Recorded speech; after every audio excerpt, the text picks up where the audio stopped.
Audience के लिए। ये रहे तिरंगे को लहराते हुए विमान ठीक आपके सामने से, और सुनते हैं हमारे लीडर का संदेश सीधा उनकी कॉकपिट से।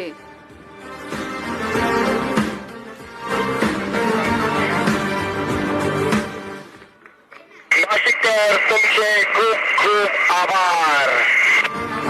सूर्यकिरण जय हिंद। शीतलाम श्यामलाम वंदे मातरम। सुजलाम सुफलाम